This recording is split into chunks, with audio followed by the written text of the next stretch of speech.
सर्वेभ्यो नमः। देववाणी संस्कृतं यूट्यूब चलदृश्यं प्रति भवतां भवतीनांच हार्दं स्वागतम्। मित्रों, काशिका वृत्ति अष्टा द्वितीयोऽध्यायः प्रथमः पादः। कक्षा संख्या 10वीं। 9 कक्षाएं हमारी हो गई हैं। आज हमारी ये 10वीं कक्षा है। ठीक है, चलिएगा मित्रों। तो गत कक्षा में मैंने आपको कुछ सूत्र पढ़ाए थे।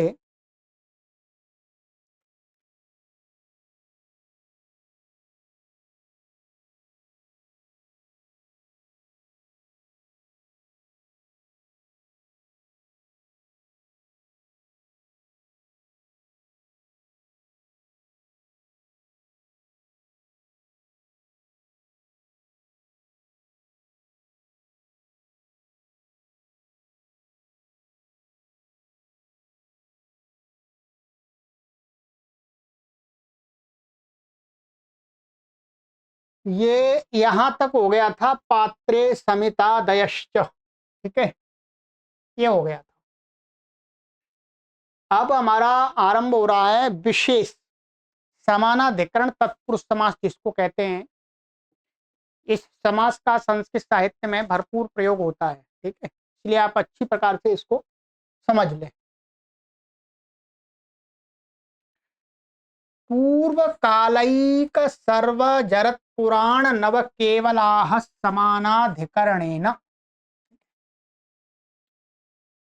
सुप सुपा इति वर्तते।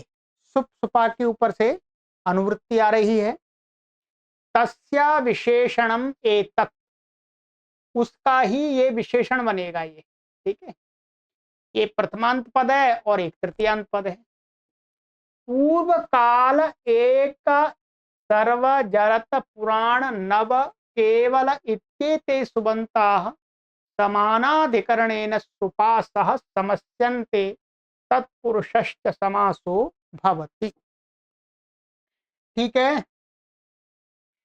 कहते हैं कि पूर्व काल और एक शब्द, पूर्व काल से अर्थ है पूर्व कालवाची। ठीक है, अर्थ का ग्रहण है यहाँ पर। एक सर्व जरत पुराण नव, केवल इन सुबंतों का समानाधिकरणवाची सुबंत के साथ, समानाधिकरणवाची समर्थ सुबंत के साथ समास होता है, समास को प्राप्त होते हैं, और वो तत्पुरुष समास होता है विकल्प से। ठीक है,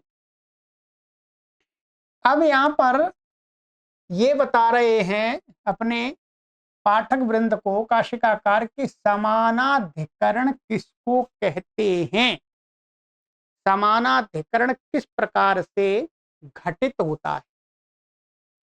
तो कहते हैं भिन्न प्रवृत्ति निमित्त प्रयुक्तस्य शब्दस्य एकस्मिन्नर्थे वृत्ति ही समानाधिकरण्यम। समानाधिकरणता क्या होती है? कहते हैं कि भिन्न प्रवृत्ति निमित्त प्रयुक्तस्य, यहां पर क्या है, ऐसा अर्थ लेना, भिन्न भिन्न प्रवृत्ति निमित्त वाले प्रयोग किए गए शब्द, जाति में एक वचन है। ठीक है, अर्थात ऐसे दो या दो से अधिक शब्द जिनका प्रवृत्ति निमित्त, शब्द का अपना प्रवृत्ति निमित्त होता है, प्रत्येक शब्द का अपना प्रवृत्ति निमित्त होता है, अर्थात जिस कारण से वो प्रयोग होता है वही उसका प्रवृत्ति निमित्त होता है। जैसे मनुष्य शब्द है, मनुष्य शब्द का प्रवृत्ति निमित्त, अर्थात इसकी प्रवृत्ति किसी के लिए होती है, मानिएगा इस मेरे लिए हो रही है, मैं अपने आप को मनुष्य कह रहा हूं, तो क्या देख करके मेरे लिए प्रवृत्ति हो रही है, इसके लिए प्रवृत्ति नहीं हो रही है मनुष्य शब्द की। तो वही प्रवृत्ति निमित्त, प्रवृत्ति निमित्त क्या है, एक आकृति विशेष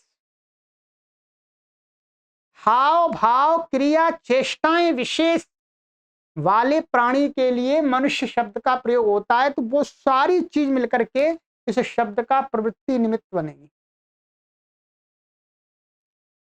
मनुष्य शब्द का प्रवृत्ति निमित्त अलग है, लेखनी शब्द का प्रवृत्ति निमित्त अलग है।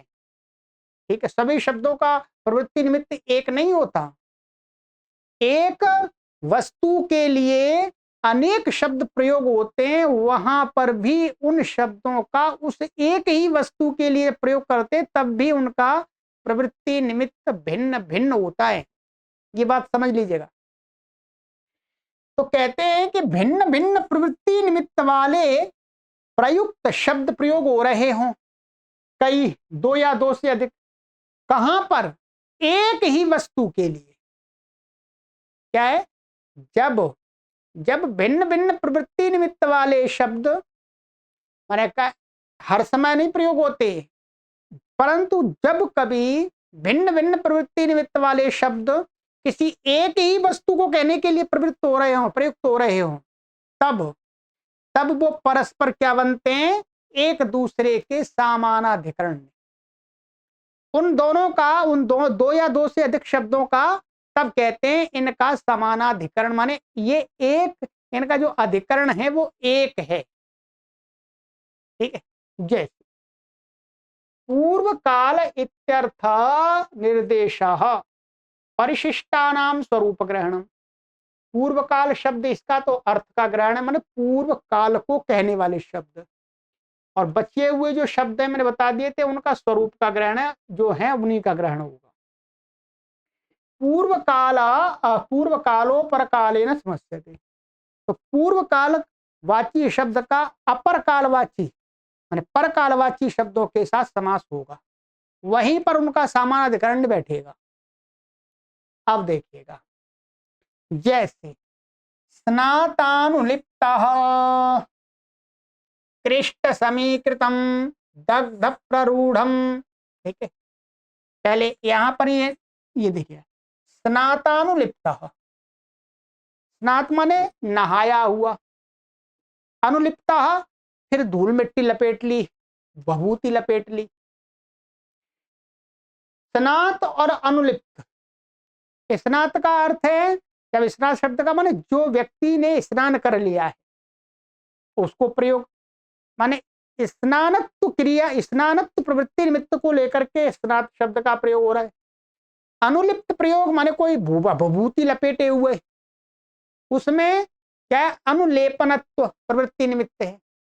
दोनों शब्दों का प्रवृत्ति निमित्त अलग अलग है, और ये जरूरी नहीं है कि एक साथ, ये कभी न क्या स्नातः एषः मनुष्यः, अनुलिप्तः एषः मनुष्यः, यहाँ दोनों शब्द अलग अलग को कह रहे हैं, परंतु ये दोनों शब्द यदि एक ही व्यक्ति को कहने लग जाए, कि ऐसा व्यक्ति जिसने पहले नहाया फिर भभूति लपेट ली, स्नाता है वो अनुलिप्त भी है, तो अब दोनों शब्दों जो प्रवृत्ति निमित्त भिन्न भिन्न वाले होते हुए भी जब एक ही मनुष्य के लिए प्रयोग होंगे, या एक ही वस्तु है, एक ही पदार्थ के लिए प्रयोग होंगे, तब इन दोनों का क्या होगा? समानाधिकरण। तो ये पूर्व कालवाची अपर कालवाची, अपर काल मानी पहले नहाया फिर बाद में भभूति लपेटी, तो ये अपर कालवाची हो गया अनुलिप्त। इसके साथ समास को प्राप्त हो गया स्नातानुलिप्तः, अर्थात नहा धो करके फिर दोबारा भभूति लपेट ली। अथवा ऐसा कह सकते हैं, गधा होता है, नहा धो ले, पानी में नहा लिया फिर धूल में लपेट गए। हाथी होता है, कभी पानी से सूंड से नहा लेता है, सूंड से पानी उठा करके फिर उसको कुछ लगती है टीस तो धूल में लेट जाता है। कृष्ट समीकृतम, कृष्ट माने पहले जोता और जुता हुआ फिर एक सा किया हुआ, तो कृष्ट माने जुता हुआ, ये पूर्व कालवाची हो गया। समीकृतम माने एक सा किया हुआ, तो ये अब ये कृष्ट समीकृतम एक ही खेत को कहा जा रहा है, ऐसा खेत जिसको पहले जोता फिर एक सा की। तो दोनों का क्या है? प्रवृत्ति निमित्त अलग अलग है, परंतु अब ये एक ही उस खेत को कह रहे हैं, क्षेत्र को। दग्ध प्ररूढ़म, दग्ध प्ररूढ़म इसको कहते हैं पहले जलाया फिर उसको वो किल्ला हुआ। आप यदि गांव के हैं या गांव से जुड़े हुए हैं तो आपने देखा होगा जो गन्ना का खेत होता है, गन्ने जो शुगर कैन होती है उसका जो खेत होता है उसमें क्या होता है, जब गन्ना काट देते हैं तो उसके खेत में फिर आग लगा देते हैं, आग लगा देते हैं तो उसका वो पूरा जल जाता है। फिर 10 15 20 दिन में उसी में से वो ही जो काटे हुए गन्ने थे वो नए नए किले आ जाते हैं। उसको कहा है पहले वो गन्ना का खेत जलाया फिर वो प्ररूढ़ हो गया, तो दग्ध प्ररूढ़म। तो ये पूर्व कालवाची हो गया या परकालवाची हो गया, ये हो गया। अब इसमें और अच्छा समझ में आएगा आपको। एक शाटी एक अभिक्षा, माने एक साड़ी, एका चासौ शाटी च एक शाटी। अब देखिए एक साड़ी, साड़ी शाटी शब्द का अर्थ है साड़ी, एक शब्द का अर्थ है एक, दोनों के प्रवृत्ति निमित्त अलग है। एक शब्द का प्रवृत्ति निमित्त एकत्व है, शाटी शब्द का प्रवृत्ति निमित्त शाटिकत्व है, ठीक। परंतु शाटित्व है, शाटिकत्व नहीं शाटित्व। तो अब यहाँ पर ये एक साड़ी विशेष कर है, ये एक साड़ी है, तो दोनों शब्दों का प्रवृत्ति वो आधार अधिकरण एक हो गया, तो यहाँ पर समास हो गया। एक शाटी, उदाहरण की सिद्धि आप वहां देखेंगे अष्टाध्यायी भाष्य प्रथमा वृत्ति में ध्यान देंगे, ठीक है। एक भिक्षा एका चासौ भिक्षा च एक भिक्षा, सर्वदेवाः सर्वे च ते देवाः च सर्वदेवाः, माने सभी देव। तो सर्व शब्द और देव शब्द एक ही को कह रहा है। सर्व मनुष्याः सर्वे च ते मनुष्याश्च सर्व मनुष्याः, सभी मनुष्य, समझ लीजिएगा, ठीक है। अब ये जब आप महावाष्य में पढ़ाएंगे आपको, तो महावाष्य में अब ये नहीं मिलेगी वृत्ति, अब महावाष्य में तो और ऊपर का लेवल जाएगा, ठीक है, और टॉप लेवल के शंका समाधान आपको करने को मिलेंगे। तो अभी ये अब इस काशिका में ये बातें अंतिम हैं, ठीक है। जरदस्ती माने बूढ़ा हाथी, ठीक है। जरद दृष्टि ही, जरद दृष्टि का अर्थ ये तो हमने अष्टाध्यायी भाष्य प्रथमा वृत्ति में भी पढ़ा था।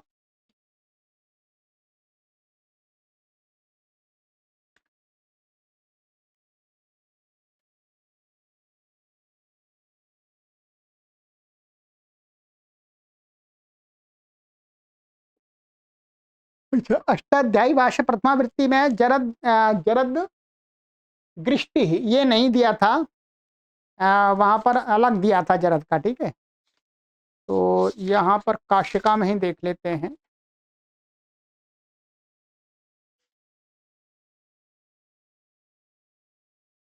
बूढ़ी गाय, जरद दृष्टि का अर्थ है बूढ़ी तथा एक बार ब्याही हुई गाय, माने बूढ़ी और एक ही बार, केवल वो अपने जीवन में एक ही बार उसने गर्भ धारण किया और बच्चा पैदा किया। जरद वृत्ति ही, तो पुरानी वृत्ति, पुरानी वृत्ति जो वृत्ति होती है, या पुरानी वृत्ति का कह सकते हैं, पुरानी जो हमारी जीविका चलाने की जो वृत्ति होती है वो पुरानी, तो उसको भी कह सकते हैं जरद वृत्ति। पुराणान्नम, पुराना अन्न, पुराणावसथम, ठीक है। तो पुराना, पुरानी बस्ती, ठीक है, या पुराना घर भी कह सकते हैं, पुराना निवास स्थान। नवान्नम, नया अन्न, नवास्थम, नया, नई बस्ती या नया घर। केवलान्नम, केवल अन्न, ठीक है। समानाधिकरणे नेति किम, समानाधिकरण क्यों पढ़ा, तो कहते हैं इसलिए पढ़ा, इसका लाभ ये है, एकस्याः साटी, एकस्याः साटी इसका अर्थ है एक की साड़ी, माने एक कोई स्त्री है उसकी साड़ी। समास तो हो जाएगा यहाँ पर, षष्ठी समास होगा पर, ठीक है, परंतु यहाँ पर ये वाला समास नहीं होगा, क्योंकि इसका अधिकरण और इसका अधिकरण यहाँ पर अलग है। ये तो साड़ी को कह रहा है और ये किसी स्त्री को कह रहा है, ठीक है। संबंध है यहाँ पर, समानाधिकरण नहीं है, इसलिए यहाँ पर ये वाला समास नहीं होगा, ठीक। तो ये दिया है इन्होंने यहाँ पर उदाहरण, बस प्रत्युदाहरण दिया है, ठीक। टीकाकारों ने इस पर कुछ टिप्पणी लिखी है, तो उसकी आवश्यकता मुझे नहीं लगती है। यहाँ ऐसी बात नहीं, यहाँ पर समास तो होगा परंतु ये वाला समास नहीं होगा, षष्ठी समास हो जाएगा, ठीक है। चलिए,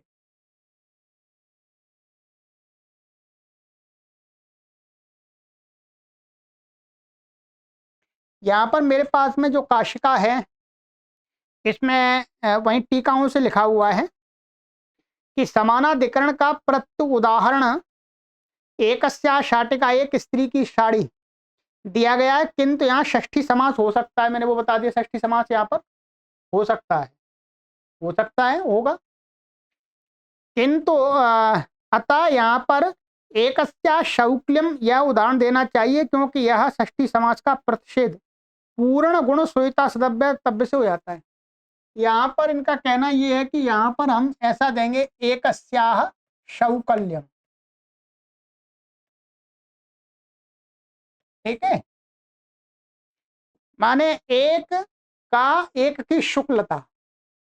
यहाँ पर कोई समास नहीं होगा, यहाँ षष्ठी समास भी नहीं होगा, क्योंकि षष्ठ्यंत का गुणवाची शब्द के साथ निषेध किया गया है, पूर्ण गुण सुहितार्थ सभ्य तव्य समानाधिकरण।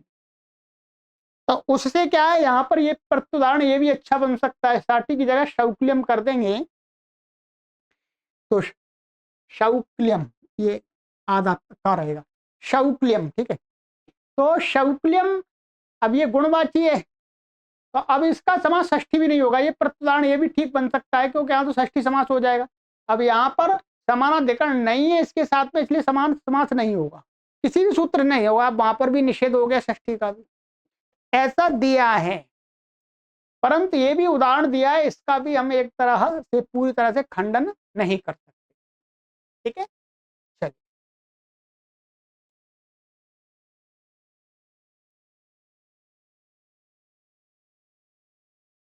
दिक् संख्ये संज्ञायाम, अष्टाध्यायी भाष्य को अवश्य देख लीजिएगा इन सूत्रों को समझने के लिए। समानाधिकरणेन इत्यापाद समाप्तेरनुवर्तते, कहते हैं समानाधिकरण जो पद है ऊपर वो क्या है, इति आ, अलग अलग रहा, आ पाद समाप्ते, यहाँ समास नहीं किया, तो इति माने ये जो पद है पाद की समाप्ति तक चलेगा, माने प्रथम पाद की समाप्ति तक। दिग्वाचिनः शब्दाः संख्या च समानाधिकरणेन सुबन्तेन स समस्यन्ते तत्पुरुषश्च समासो भवति संज्ञायां विषये।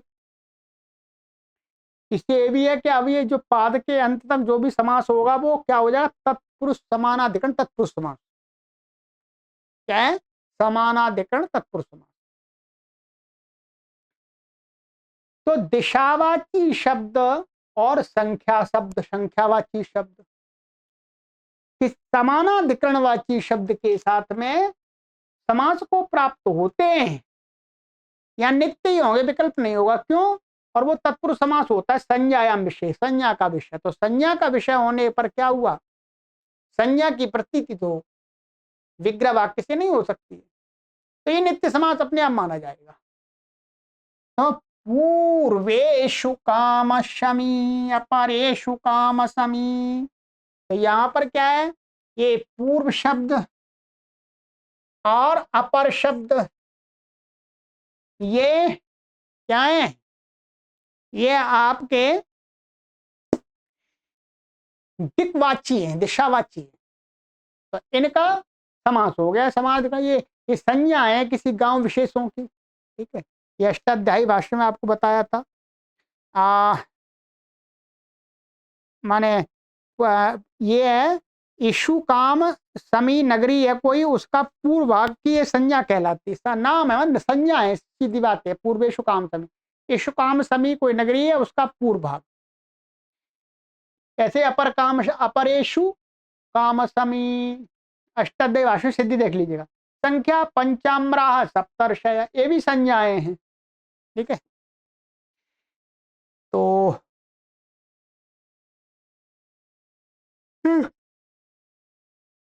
किन्हीं आम विशेषों की ये संज्ञाएं पंचाम्राह, जैसे आजकल होता है टेढ़ा लंगड़ा, ठीक है, पीला, कलमी, ये नाम है, संज्ञाएं हैं। ठीक है, वैसे ही सप्तर्षय, ये भी संज्ञाएं हैं। ठीक है,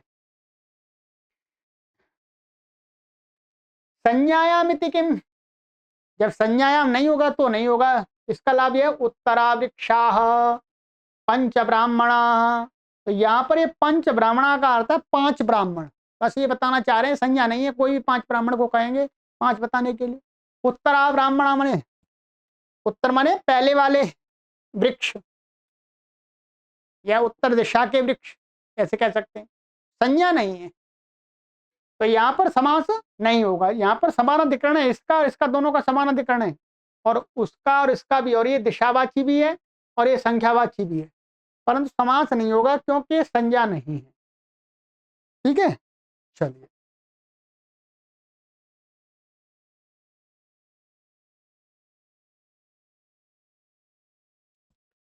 आइएगा। अष्टाध्यायी भाष्य में इसकी बहुत बड़ी सिद्धियां हमने कराई हैं आपको। ठीक है, तद्धितार्थोत्तर पद समाहारे च दिक् संख्ये इत्यनुवर्तते, ऊपर से दिक् संख्ये की अनुवृत्ति आ रही है। तद्धितार्थे विषय उपत्तर पदे च परतः समाहारे चाभिधे दिक् संख्ये समानाधिकरणेन सुपासः समस्येते तत्पुरुषश्च समासो भवति। कहते हैं ऊपर से दिक् संख्ये अनुवृत्ति आ रही है, तद्धित के अर्थ का विषय हो, माने तद्धित माने तद्धित प्रत्यय जिन जिन अर्थों में कहे हैं वो अर्थ का विषय उपस्थित हो रहा हो, और उत्तर पद, उत्तर पद, उत्तर पद के परे रहते, यानी पूर्व पद और उत्तर पद। ठीक है, ये 3 पदों में बात घटती है इस समास की। 3 पदों में उत्तर पद से पूर्व पद 2 पद होंगे, उनका समास कहा है। तो उत्तर पद के परे रहते और समाहार गम्यमान हो रहा हो, इन 3 स्थिति में क्या होता है, दिक् संख्ये, दिक् दिशावाची और संख्यावाची शब्द है वो समान अधिकरणवाची सुबंतों के साथ में समास को प्राप्त होते हैं और वो तत्पुरुष समास होता है। तद्धितार्थे तावत, पहले तद्धितार्थ में बताते हैं, पूर्वस्याम शालायाम भवः, तो भव अर्थ क्या है, तद्धितार्थ है, तत्र भवः। तो दिक् पूर्व पदार्थ संज्ञायाम, यहाँ से यहाँ पर यह प्रत्यय होता है, तो ये क्या बन जाता है, पूर्वशाला। तो इस प्रत्यय के आने से पहले ही पूर्व और शाला का समास हो गया इससे। ठीक है, दोनों का ही समान अधिकरण है, पूर्व शब्द और शाला शब्द दोनों एक ही कह रहे हैं, भिन्न भिन्न प्रवृत्ति निमित्त वाले। तो पूर्वशाला अपरशाला सिद्धियां अष्टाध्यायी भाष्य में देखें। उत्तर पदे पूर्वशाला शाला प्रिय अपरशाला प्रिय, ये उत्तर पद हो गया। उत्तर पद का अर्थ हो गया इससे प्रिय उत्तर पद के रहते पूर्वशाला, ये जो तो पद है इनका समास हो गया। ठीक है, यहाँ पर कोई प्रत्यय नहीं आ रहा, बहुब्री समास, वो इसमें समास माने पूर्वशाला प्रिय है जिसको, तो इतने की 2 पदों की तो तत्पुरुष संज्ञा होगी, और ये पूरा वैसे बहुब्री समास है, पर इन 2 की क्या हो जाएगी, तत्पुरुष संज्ञा। इनका समास इससे होगा पहले, फिर बाद में तीनों का इकट्ठा हुआ, तीनों का 2 का एक बन गया, एक बन गया। अपर शाला प्रिय, दूसरी शाला प्रिय जिसको। समाहारे दिक् शब्दो न संभवती, समाहार में दिशावाची शब्द मिल ही नहीं सकते, क्योंकि दिशाओं का समाहार हो ही नहीं सकता, क्योंकि 2 दिशाएं एक जगह आ ही नहीं सकती, दोनों दिशाएं तो अपने अपने स्थान में रहेंगी ना। पूर्व अपने पूर्व की दिशा में रहेगा, उत्तर उत्तर दिशा में रहेगा, दोनों ऐसा नहीं है कि एक जगह आ जाए समाहार असंभव है, इसलिए समाहार में दिक् शब्दों का संभव नहीं। ठीक है, इसलिए संख्या तद्धितार्थे, संख्या और तद्धितार्थ में मिलती है। अच्छा, नहीं तो संख्या का मिलता है, समाहार का तो दिक् शब्द का मिलेगा नहीं, संख्या का मिलेगा। ठीक है, तो तद्धितार्थ में पांचनापिति पंच कपाल। ठीक है, इन्होंने ये कहा, ये उत्तर पद का दिखा दिया तद्धितार्थ में। एक मिनट, नहीं, यहाँ तद्धितार्थ में ये हो गया था आपका तद्धितार्थ का। ठीक है, फिर उत्तर पद का ये हो गया आपका, फिर समाहार का दिक् वालों में मिलेगा नहीं आपको। अब अब संख्या का बताएंगे। ठीक है, अब ये तो अभी क्या हो गया था, दिशावाचियों का हो गया था। अब संख्या का तद्धितार्थ में दिखाएंगे। अभी तद्धितार्थ में किसका दिखा दिया, दिशावाचियों का। अब तद्धितार्थ में ही संख्या का, पांचनापितः पांचनापिति पंचकपाल, ये संख्या है। और ये तद्धित अर्थ में यहां पर प्रत्यय हो रहा है।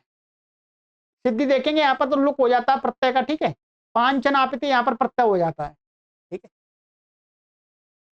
तो यहां पर दिया है इन्होंने पंचानाम नापितानाम अपत्यम, पांच नाइयों की संतानों को बोलते हैं पांचनापिति। ठीक है, पंच कपाल, पंचसु कपालेषु संस्कृत पंच कपाल, और संस्कृतम भक्षा, लुक आदि हो जाता है। सिद्धि में देख लिए, पंच कपाल, पांच कपालों में पका हुआ पदार्थ। तो ये हो गया आपका संख्यावाची का तद्धितार्थ में। अब संख्यावाची का उत्तर पद में पंचगवधना दशगवधना। तो यहां पर क्या हो गया, इस धन उत्तर पद के रहते हुए पंचगव शब्द, पंच गो है और दश गो है, तो यहां पर प्रत्यय हो जाता है। ठीक है, ये यहां पर नाबो दुगो हो, और ये है नहीं, इससे ये दिया था यहां पर गोड़ तद्धित लुकी से टच प्रत्यय होता है। यहां पर पंच गो शब्द से पंच और गो का समास हो जाता है, इतने तत्पुरुष समास। ठीक है, तो टच प्रत्यय होकर के गो को अवादेश होकर के पंचगव बन जाता है। ऐसे दश गव धन, पांच गाय धन है जिसका, दश गाय धन है जिसका। ठीक है, तो इसमें उत्तर पद के पहले इन दो पदों का समास होकर के इतने की तत्पुरुष संज्ञा हो जाती है, तत्पुरुष समानाधिकरण संज्ञा और इतने की। ठीक है, पूरा तो वास्तव में बहुब्री समास है। ठीक, आइएगा समाहारे पंचपूली दशपूली। ठीक है, समाहार पंचानाम पूलानाम समाहार पंचपूली दशपूली, माने पांच पूलियों का समूह, माने वो बंडल। पंचकुमारी दशकुमारी। ठीक है, तो पंचानाम कुमारी नाम समाहार, पांच कुमारियों का समूह, 10 कुमारियों का समूह, तो पंचकुमारी दशकुमारी। ठीक है, आगे सूत्र आ रहा है संख्या पूर्वो द्विगु, माने जो ये समास हो रहा है इसमें संख्या पूर्व वाले की द्विगु संज्ञा भी होती है। तो स नपुंसकम इति नपुंसकत्वम, यहां पर नपुंसकत्व हो जाता है, दश कुमारी पंचकुमारी। ठीक है, तो क्या हो जाता है, नपुंसक हो जाता है। स नपुंसकम माने जो द्विगु समास होता है वो नपुंसक लिंग होता है। ह्रस्व नपुंसके प्रातिपदिक से फिर क्या होता है, नपुंसक लिंग में वर्तमान प्रातिपदिक को ह्रस्व हो जाता है, तो पंचकुमारी को ह्रस्व हो गया ये, इति ह्रस्वत्व। ठीक है, तो ये आपको यहां पर मैंने ये काश का, इसीलिए हम कह रहे हैं कि आप अष्टाध्यायी भाष्य आपने पढ़ लिया तभी समझ में आएगी। ठीक है, अब सिद्धि यहां बिल्कुल भी नहीं कराएंगे, सिद्धि का स्वरूप आपको अष्टाध्यायी काली जो कक्षा है उनमें देखिए। ठीक है, चलिए ये हो गया अष्टाध्यायी भाष्य। प्रथमावृत्ति तो है ही, कक्षा मत देखिए, कक्षा देखने की कोई जरूरत नहीं है, पुस्तक देखिएगा आप। अब तो पुस्तक देखिएगा। ठीक है,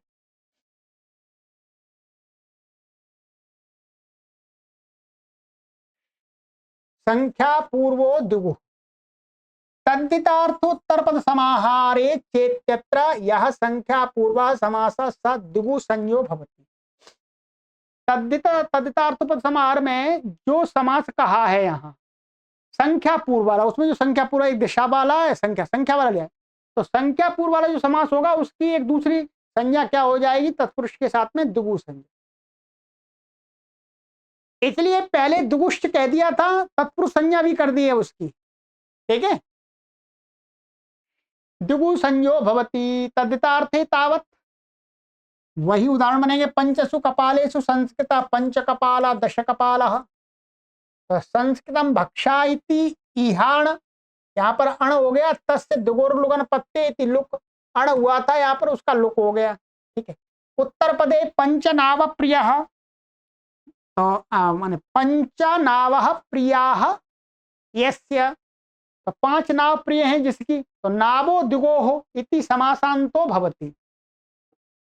यहां पर क्या हो जाता है, ये नावो दिगोहो से टिच प्रत्यय हो जाता है। यहाँ पर पंच नव शब्द से इतने का समास होता है संख्या पूर्व से, तदर्थों पर समाहारे च से, तो यहाँ पर क्या टच प्रत्यय हो जाता है दिगु संज्ञा मान करके, नव शब्द दिगु संज्ञक, ठीक है, सिद्धि वही देख लीजिएगा। इति समासांतो टच भवति, टच हो जाता है। समाहारे पंचपूली, तो दिगोहो इति गीप भवति, दिगु मान करके ह्रस्वकारांत उत्तर पद वाला जो दिगु होता है उसको क्या होता है, स्त्रियाम भाष्यते में स्त्रीलिंग हो जाता है, तो गीप हो जाता है दिगोह से, तो गीप हो गया पंचपूली। दिगु प्रदेशाः दिगोह इत्येवमादयः, तो दिगु का प्रयोग यहाँ पर हो रहा है दिगोह आदि में, ठीक है, यहाँ पर हो रहा है दिगु लुगन पत्ते, ये सारे क्या है प्रदेश। तो चलिएगा आज इनको आराम से पढ़िएगा, ठीक है।